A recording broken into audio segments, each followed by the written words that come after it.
नमस्कार. मी गणेश तुकाराम शिंदे आपणा सर्वांचं आपल्या या यूट्यूब चॅनलवर स्वागत करत आहे. आज गुरुपौर्णिमा आणि गुरुर ब्रह्मा आपल्याला ज्यांनी काही आयुष्यात शिकवलं त्यांच्या प्रती आपण आदर व्यक्त करण्याचा हा दिवस मानला जातो.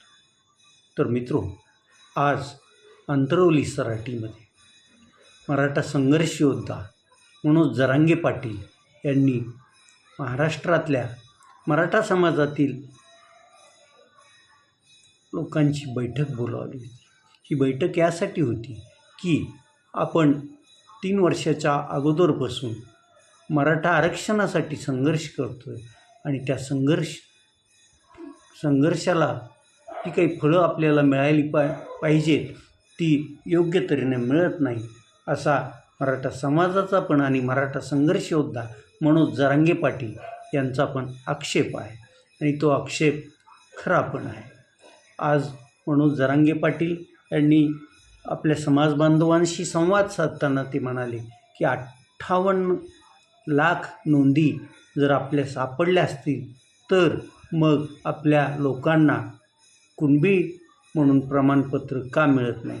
त्यासाठी आता तुम्ही त्यावर करडी नजर ठेवायची, अर्ज दाखल करायचे आणि कुणबी म्हणून प्रमाणपत्र का मिळत नाहीत यासाठी लढायचं आहे, असं त्यांनी उपस्थित समाज बांधवांना सांगितलं. त्याचबरोबर आता आपण शेवटचा संघर्ष करण्याच्या मनोभूमिकेत आलो असून येत्या 29 ऑगस्टपासून आपण तो शेवटचा संघर्ष करणार असल्याचं पण त्यांनी इथं जाहीर केलं. भले या 29 ऑगस्टपासून सुरू होणाऱ्या आंदोलनात माझा जीव तरी जाईल किंवा सत्तेवर असणारा पक्ष तरी जाईल, असं त्यांनी सांगितलं. या बैठकीला महाराष्ट्राच्या कानाकोपऱ्यातून हजारो मराठा समाज बांधव उपस्थित होते. हैदराबाद गॅजेट जर सरकारनं मान्य केलं तर त्या गॅजेटच्या अनुसार ज्या नोंदी सापडल्या त्या नोंदीनुसार आम्हाला कुणबी सर्टिफिकेट मिळालंच पाहिजे. सातारा गॅजेटची अंमलबजावणी करण्याचा अध्यादेश जरी काढला असला तरी ते अजून योग्य रीतीनं त्याचं अंमलबजावणी होत नाही, असाही त्यांनी सरकारवर आक्षेप घेतला.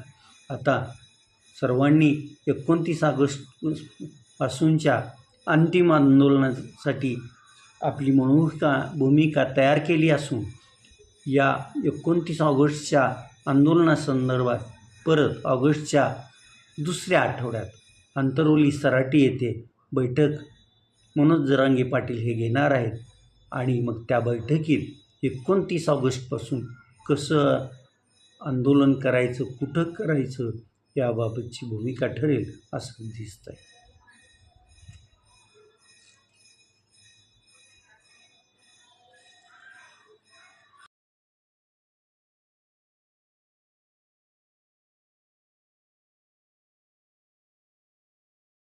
आज गुरुपौर्णिमेनिमित्त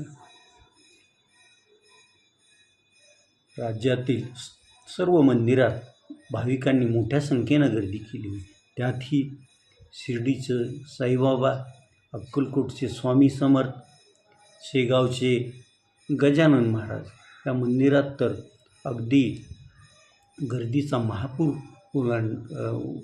दिसून येत होता.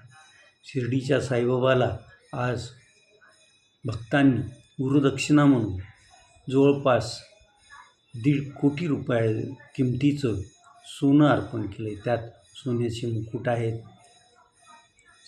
साईबाबांच्या गळ्यातले हार आहेत, असे आभूषणं गुरुपौर्णिमेनिमित्त भाविकांनी शिर्डीच्या साईबाबाला अर्पण केले आहे.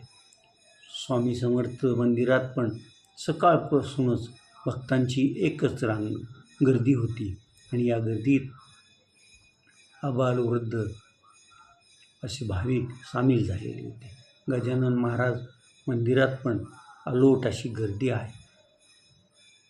द राज्यातल्या सप्तशृंगी माता मंदिर असो, रेणुका माता मंदिर असो, आई तुळजाभवानी मंदिर असो, महालक्ष्मी मंदिर असो, श्री येडेश्वरी मंदिर असो, या सर्व मंदिरात भाविकांची एकच गर्दी दिसून आली होती.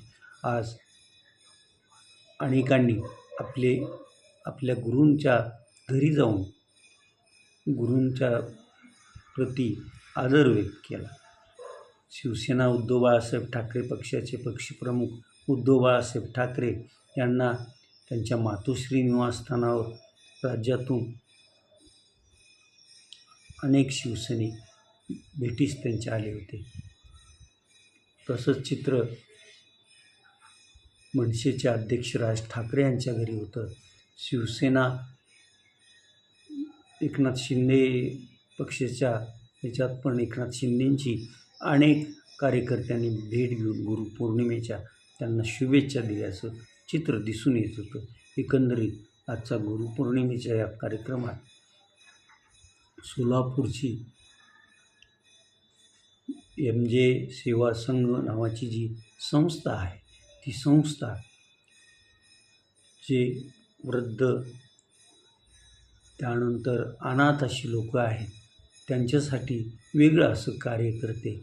आणि आज गुरुपौर्णिमेच्या दिवशी सोलापूर शहरात एक वृद्ध आजी अगदी सर्व त्राण हरल्यासारखी ती पडून एका ठिकाणी होती.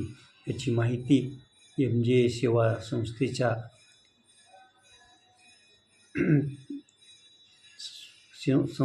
स्वयंसेवकांना मिळाली. त्यावेळेस त्यांनी तातडीनं ते गेले. प्रथम त्यांनी त्या वृद्ध आजीला ग्लुकोज डी पाजलं. त्यानंतर चहा बिस्किटं खाऊ घातली आणि पोलीस दलाच्या मदतीनं आणि शासकीय रुग्णालयातली त्या आजींना सोलापूरच्या शासकीय रुग्णालयात त्यांनी भरती केलं आणि तिथं आता त्या आजीवर उपचार सुरू आहेत. त्या वृद्ध आजीची MJ सेवा संघानं कशी सेवा केली त्या संदर्भाचा व्हिडिओ पण आपण यासोबत जोडतो.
कॉक्रोच जनता पार्टीच्या युवकांच्या आंदोलनामुळं संसदेच्या पावसाळी अधिवेशनाचा पहिला आठवडा कामकाजच झालं नाही.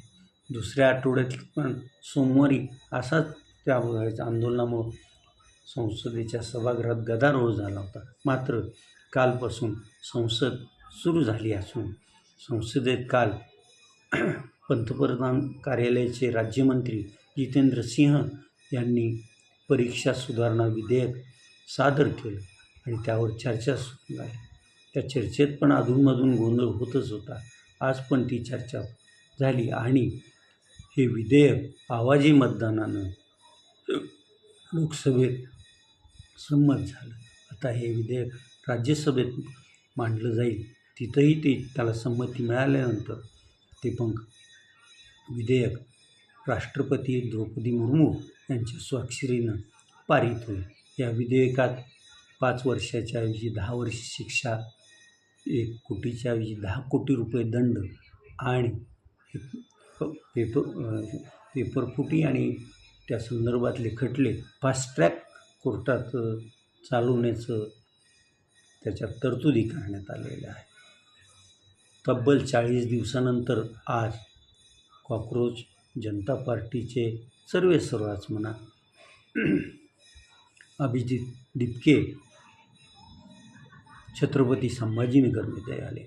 छत्रपती संभाजीनगरच्या विमानतळावर त्यांचं मोठ्या संख्येने छत्रपती संभाजीनगरकरांनी स्वागत केलं आणि यावेळी अभिजित दिपके यांनी मी 40 दिवसानंतर घरी येत आहे. आज मला निवांत झोप लागेल आणि माझ्या आईच्या हातचं जेवण मला खायला मिळेल अशी प्रतिक्रिया मान्यवांशी बोलताना व्यक्त केली. त्याचबरोबर आंदोलनाच्या काळात आंदोलनात सामील असलेल्या विद्यार्थ्यांच्या अगदी घरी जाऊन पोलीस त्यांना त्रास देत आहेत असे फोन मला आंदोलनात सहभागी झालेल्या तरुणांची येत आहेत. तर हे केंद्र सरकारनं दिलेला शब्द पाळावा, असं कृत्य होणार नाही याकडं लक्ष द्यावं, नसता परत आम्हाला यापेक्षाही तीव्र आंदोलन करावं लागेल असंही त्यांनी सांगितलेलं आहे.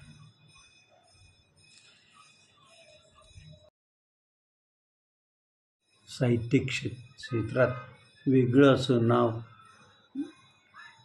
असलेले कैलासवासी श्याम देशपांडे यांच्या स्मृतिप्रित्यर्थ दिला जाणारा ग्रंथ सका हा पुरस्कार यावर्षी परभणी येथील डॉक्टर पंकज